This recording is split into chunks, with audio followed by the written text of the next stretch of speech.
देखिए, जो एक हरियाणा के अंदर बहुत पुराना बिल होता था, अगर कोई खाद बीज नकली बेचता पाओ तो 1968 का एक कानून था।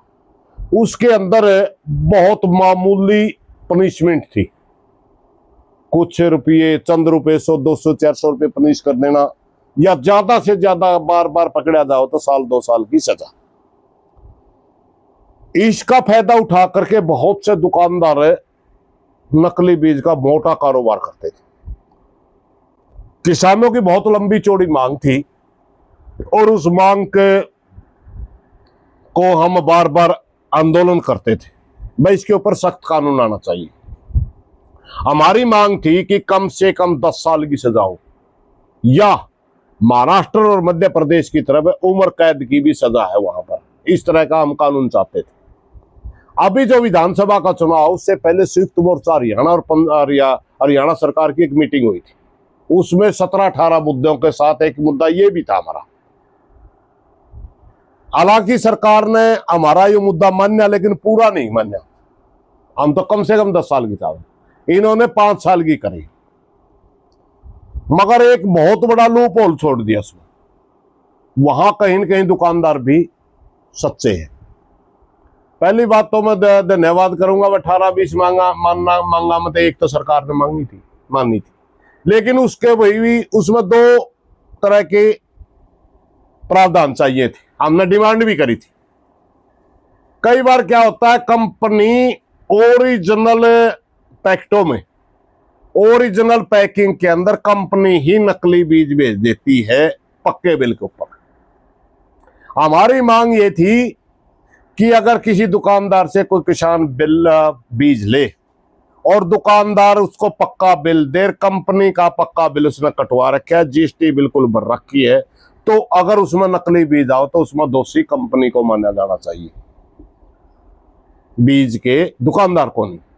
मगर अगर कोई पैकिंग कंपनी की दिखे है, उसने खोल कर दुकानदार अपनी मर्जी तक को नकली बीज भर के बेचे है, कंपनी का उसका कोई लेना देना नहीं, ना उसने बिल कटवा रखा, ना जीएसटी भर रखी, ना उसने बीज खरीद रखा, मात्र उसका लोगो इस्तेमाल कर रहा है, नकली पैकिंग बनवा के कर रहा है, तो वहां दोषी दुकानदार चाहिए। हमारी ये 2 अलग अलग। मगर सरकार ने क्या करा कि सारा दोषी दुकानदार को बना दिया। हमारी मांग ये थी, वे जहां बहुत ज्यादा मामले में जो कंपनियां हैं वो ही करती हैं, दुकानदार भी खूब रोल कर रहे हैं, लेकिन कंपनी ज्यादा रोल करती है। अगर कंपनी रोल करे तो कंपनी जिम्मेवार होनी चाहिए, दुकानदार रोल करे तो दुकानदार जिम्मेवार होना चाहिए। ये जो धरने पे बैठे हैं, इनकी सबसे बड़ी गलती है कि पूरे बिल का विरोध कर रहे हैं, पूरे कानून का। अभी 2025 के नाम से सीड अमेंडमेंट बिल के पे इन्होंने जो किया है कानून, पनिशमेंट इन्होंने 5 साल तक करी। पहली बात तो हमारी सरकार तो मांग थी 10 तो ऊपर करनी थी। दूसरी भी, ये बीज विक्रेता जितने बैठे हैं, इनसे भी हमारी प्रार्थना है, पूरे बिल का विरोध ना करो आप। अगर आप पूरे बिल का विरोध करोगे तो किसान आपके खिलाफ खड़ा होगा, क्योंकि ये कानून अपने आप सरकार लेके नहीं आई है, ये सरकार का किसानों का समझौता हुआ था, ये समझौते के तहत कानून आ रहा है। और सरकार से भी हमारी मांग ये है कि अगर कोई दुकानदार पक्का बिल ले रहा है, कंपनी से माल खरीद रखा है, सारे उसके कागज पूरे हैं और उसमें नकली बीज लिख रहा है, तो उसकी जिम्मेवार कंपनी को बनाओ, उसका जिम्मेवार दुकानदार को ना बनाओ। इनमें दोनों जगह गलती है।